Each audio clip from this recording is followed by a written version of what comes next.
여러분 반갑습니다.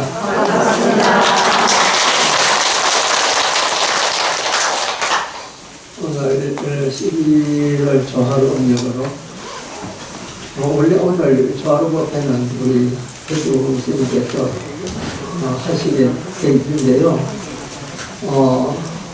내일 모레가 동지이기 때문에 동지 법회를 하시려고 오늘 제가 대신하게 됐습니다. 오늘은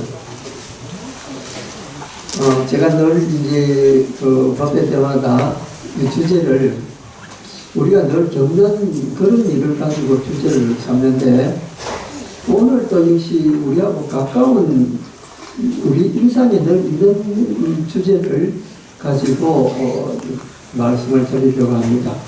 오늘 주제는 욕심입니다.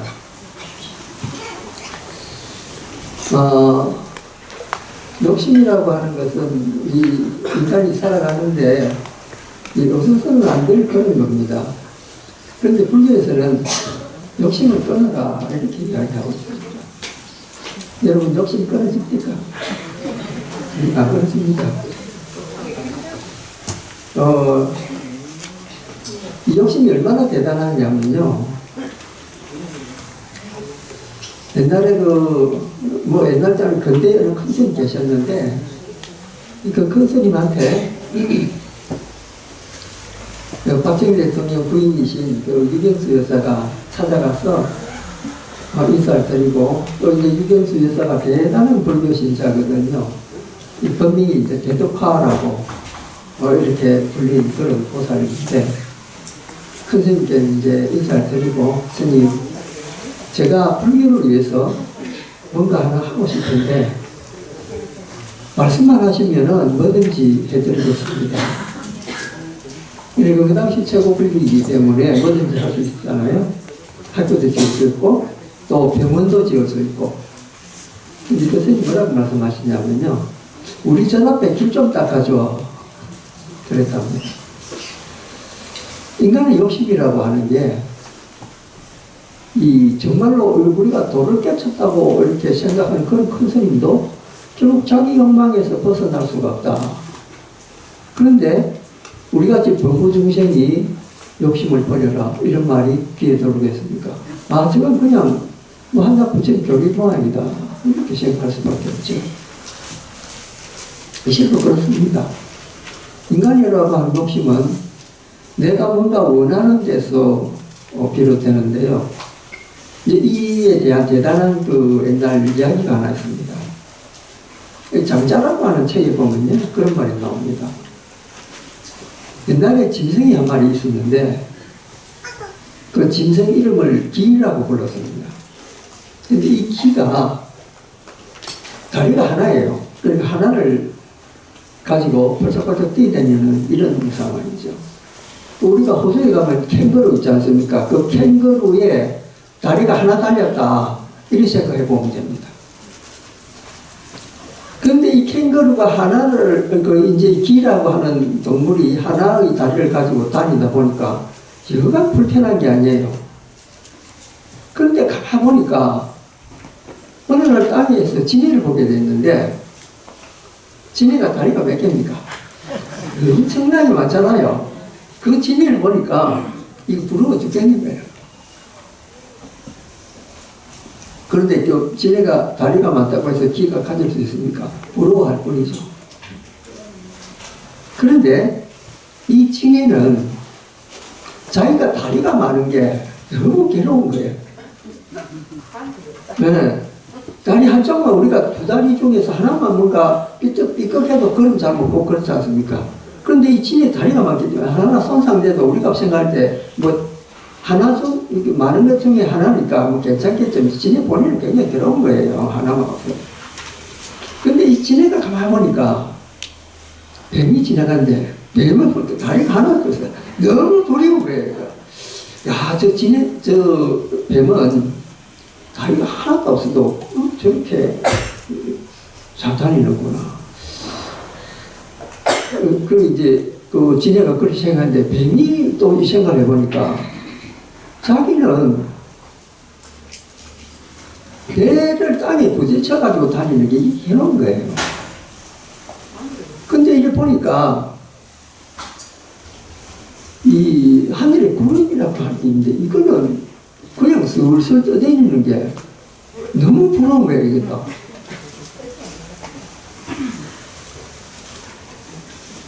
그런데 이제 구름도, 이 구름 입장에서도 생각해 보면은 부러운 게 하나 있습니다. 그게 뭐냐면 사람의 눈이라. 구름이라고 하는 게 눈이 없으니까 바람이 불면 이리 다니고 저리 다니고 이러거든요. 그러니까 눈이 있어서 판단해보고 그러다 이렇게 보는 게 이게 얼마나 볼겠습니까? 근데 이 눈의 입장은 또 가만 생각해 보니까 뭐냐면은 마음이 자기가 이 육체가 있어도 마음이라는 게 없으면 이 보는 작용이 없거든요. 그러니까 우리가 이게 멀쩡하게 눈을 있어도 죽은 시체가 눈을 있어도 이게 마음이 사라졌기 때문에 안 살아있잖아요. 그처럼 이 마음이 이게 이제 부러운 거예요. 근데 마음이라는 게 또 가만 생각해 보니까 자기는 아무 형체가 없잖아. 그러니까 부러운 게 뭔지 아십니까? 기가 부러운 거예요. 그 한 짝다리를 들고 바짝바짝 뛰는 그 진짜. 그러니까 세상의 모든 사람은 모든 것을 부러워하는 거예요. 우리 서민들은 누가 부럽겠습니까? 돈 있는 사람 부럽죠. 또 돈 있는 사람 중에 제일 돈 많은 사람 누굽니까? 이재용 선생이잖아요. 근데 이재용 선생 누가 부럽겠습니까? 워런 버핏이 부르는 거예요. 근데 워런 버핏은 누가 부럽겠습니까? 로스차일드 가문이 부러운 거예요. 그러니까 이렇게 누구나 부러운 거예요. 누구나. 근데 로스차일드 가문은 누가 부러운 줄 아십니까? 그냥 평범하게 사는 서민이 부러운 거예요.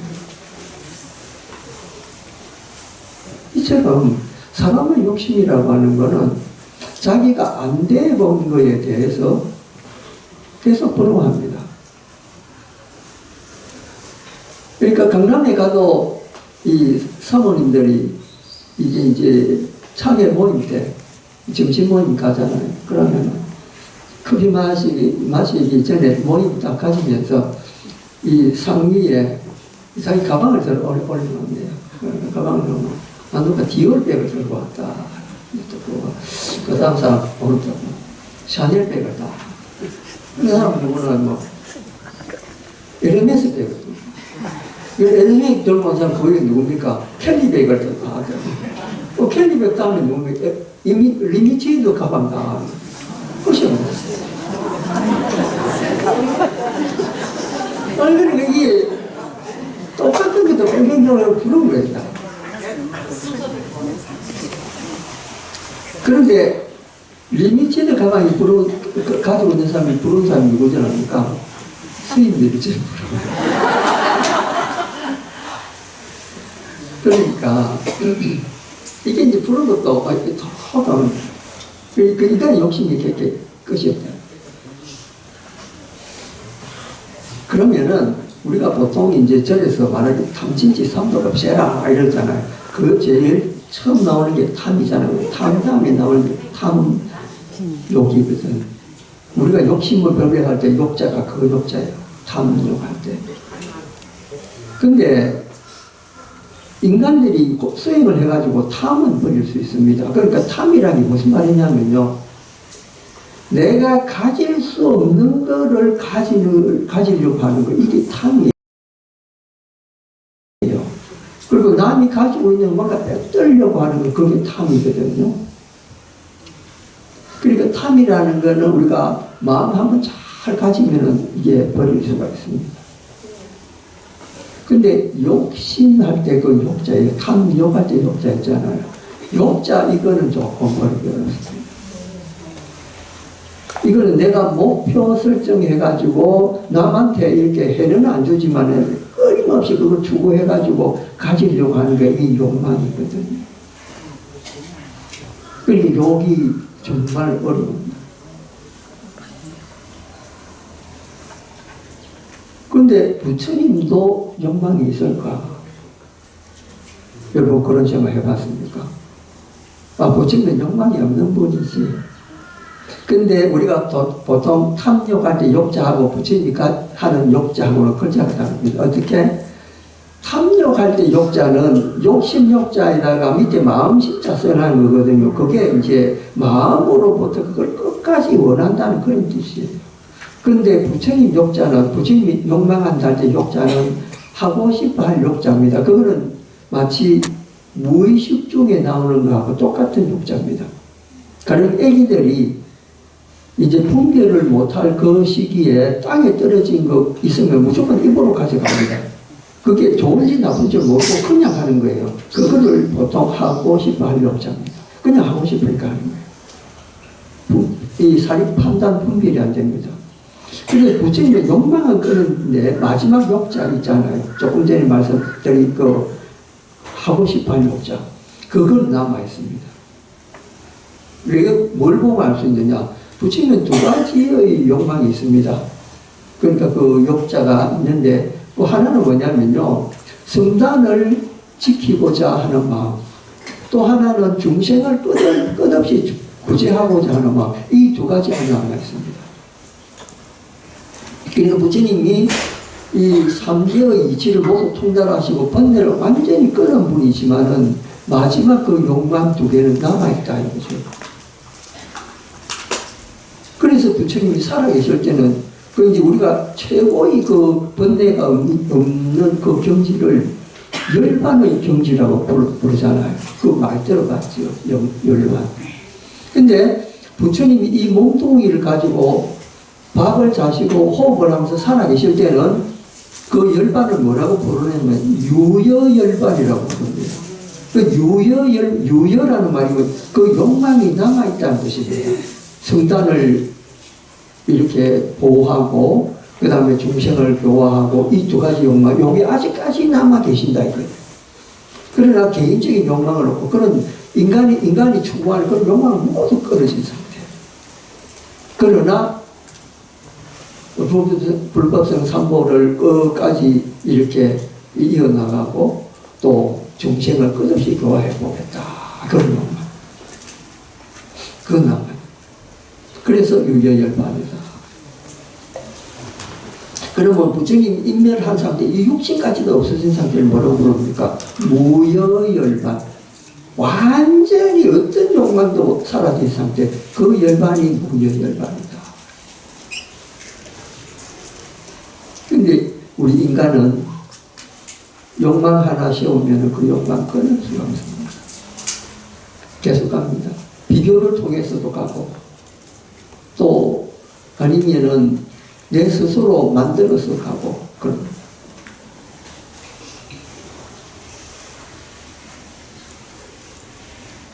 그 욕망이 있으면 뭐가 일어납니까? 이제 여기서 넘어가는데 이 진심이거든요.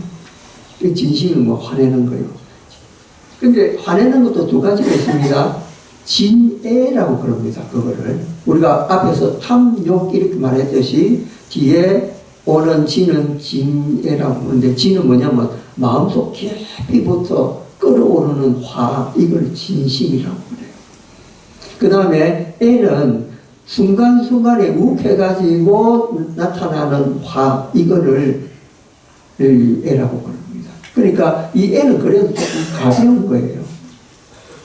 근데 진은 정말로 분노하는 거, 아주 마음속 가슴 깊이부터 끓어오르는 그 진심, 화, 이런 거. 그런데 수행 잘하는 사람은 이 진심은 없앨 수 있습니다. 근데 애는 잘 못 없앱니다.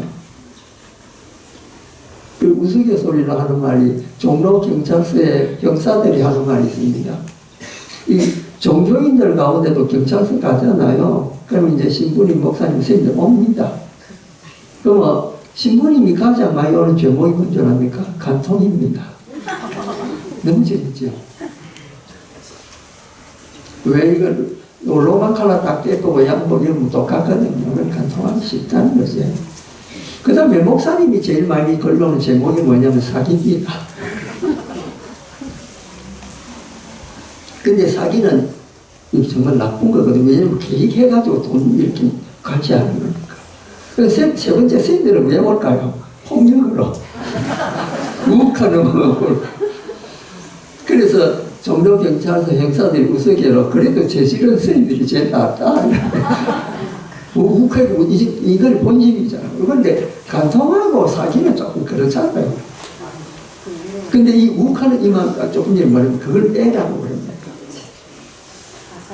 근데 이 진애를 우리가 얼마나 없애기 어려우냐면요.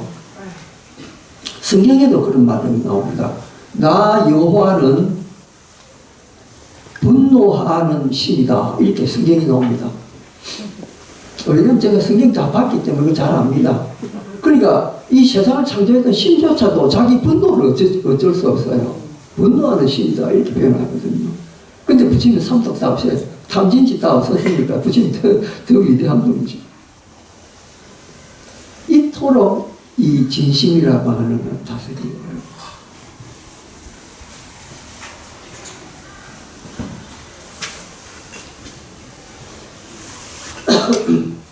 그 다음에 이제 맨 마지막에 치가 나오잖아요. 탐진치한테 치. 치는 무슨 말이냐면 우치 이렇게 부릅니다. 우치는요, 치는 이 근본적인 진리를 모르는 어리석음을 치라고 그래요. 그런데 우는 뭐냐면요, 지식이 없는 상태. 그냥 사람은 평범하고 좋은데 못 배워가지고 무식한 거 있잖아요. 그걸 우라고 그럽니다. 그러니까 우는 배우면 돼요. 근데 근본적인 어리석음, 진리를 보는 안목, 이게 없는 사람은 어리석다. 그러니까 그걸 치라고 합니다. 그래서 탐진치 할 때도 그 치자도 그냥 그게 아니고 근본적인 것을 이야기하는 거예요. 자, 이제 욕심으로 돌아와가지고요. 탐심. 그 욕망이라는 게 얼마나 겁나는 거냐면요. 서역 속담에 이런 말이 있습니다.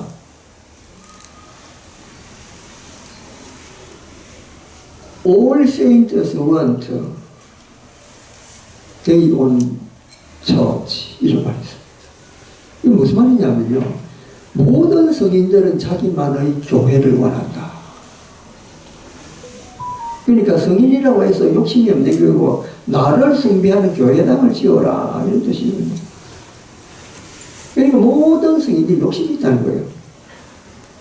그만큼 욕심이라고 하는 것은 성인의 반열에 오른 자조차도 없애기 어려운 일이라고 말합니다. 그러면은 불교에서는 어떻게 욕망을 해결하느냐? 이제 오늘 이게 그 관건이죠. 우리가 절에 와서 그 탐욕, 탐심 버리라라는 공부를 하는데, 탐욕, 탐심 어떻게 버립니까? 끝까지 가지고 있는데, 그거 내 자식도 아무리 그 욕심이 없는 사람도 자기 자식 일에는 그 어쩔 수 없습니다. 그냥 이렇게 따라가게 되어 있습니다. 그게 욕심 어느 정도 버린 사람이라 하더라도 그 끝에는 남아있거든요. 여러분 그렇지 않습니까? 자기 자녀에 대한 욕심은 그거는 어쩔 수 없는 인간이 컨트롤 안 됩니다. 그 제일 중요한 건 뭐냐면요. 내가 욕망이 남아있다라는 걸 인정하는 데서부터 시작해야 됩니다. 나는 불교 신자니까 욕망 끊어야 된다고 배웠다. 근데 끊어집니까? 안 끊어집니다. 그럼 어떻게 해야 되겠습니까? 괴로워하거든요. 나는 번뇌가 안 끊기고 욕망이 안 끊깁니까? 원래 그거 안 끊기는 거거든요. 그런데 왜 안 끊기냐고 걱정하면 그거는 이제 이게 설상가상이 되는 거죠. 그러니까 나는 욕망이 있는 존재구나라고 이거부터 인정을 하고 들어가야 됩니다. 그럼 좀 편안해지죠. 나는 원래 인간은 욕망이 있는 거야 이렇게. 그 다음에 이 욕망이 이제 있는 걸 인정하면 무슨 이제 결과가 나오느냐고요. 그 욕망을 조절하는 방법을 배우는 것이 중요하다는 걸 이해하게 됩니다. 사실 불교의 수행이라는 건 그 조절하는 걸 배우는 거거든요. 우리가 예를 들면 수행하면서 한 소식 했다. 그런 사람들 있잖아요. 경전에 그 조사록이나 이런 데 보면 그런 거 많이 나옵니다. 어느 스님이 도를 어떻게 수행해서 깨달았다. 나오거든요.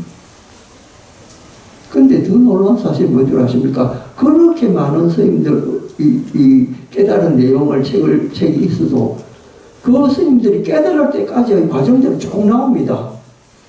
어떻게 고생해가 깨달았다, 뭐 어떤 수행을 했다 쭉 나옵니다. 근데 깨닫고 난 뒤에는 뭐 어떻게 했다, 이런 거 적어놓은 책이 별로 없어요. 저는 어릴 때부터 그걸 의심했습니다. 아니, 예를 들면 부처님이 출가를 해가지고 도를 얻어가지고 이 깨닫는 것까지는 이게 굉장히 이게 내용이 많지는 않습니다. 그런데 깨닫고 난 뒤에 인멸하실 때까지의 내용은 84절 대장경에 다 나와 있거든. 엄청난 분량이잖아요. 근데 보통 또 깨달았다는 스님들은 깨달은 것까지는 잘 나와 있어. 근데 깨달은 뒤에는 내용이 없어요. 왜 그럴까요? 이게 부처님하고 차이. 부처님은 대원력으로서 일체 중생을 교화하겠다, 이런 원력을 가지셨기 때문에 깨달은 이후의 행적이 더 많은 거예요. 그런데 그냥 도만 깨달고 뒤에 아무것도 없는 사람은 자기 욕심으로 깨달아. 그러니까 도를 깨달은 사람조차도 욕심이 있다. 그런데 그것도 굉장히 이기심이죠. 그런 욕심이지. 근데 이제 도를 깨닫는 거는 깨닫고 나한테 어떻게 해라라는 거를 그걸 가르쳐 줘야 그게 진짜 도잖아요. 그래 여러분한테 담진치 끊어라 이런 말 대신에 담진치를 어떻게 조절을 해라라는 걸 가르쳐 줘야 여러분들이 그걸 이용해서 일상생활에 살아갈 수가 있죠.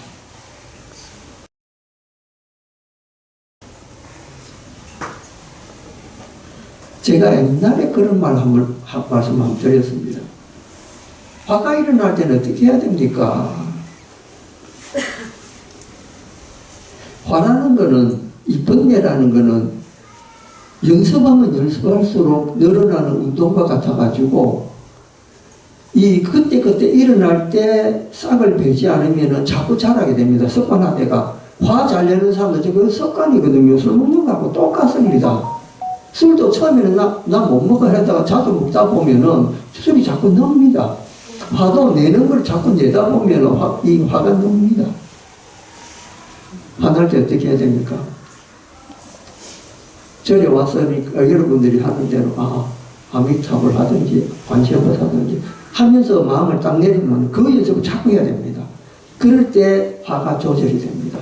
화가 조절이 되면은 웬만한 일이 화 잘 안 일어나거든요. 그리고 우리가 근본 번뇌의 탐은 못 제거하더라도 화는 조금씩 이렇게 제거할 수 있습니다. 근본 화는 못 버리거든요. 그러니까 화는 조절해서 주변하고 화합하면서 살아갈 수 있습니다. 그러면 화를 덜 내는 자신은 자기가 편안해집니다. 이게 수행입니다. 그래서 오늘은 화내는 이 공부를 어떻게 하면은 이제 우리 공부로서 화를 좀 적게 내고 화를 조정할 수 있나, 이렇게 하는 걸 오늘 좀 말씀을 드렸습니다. 감사합니다. 오늘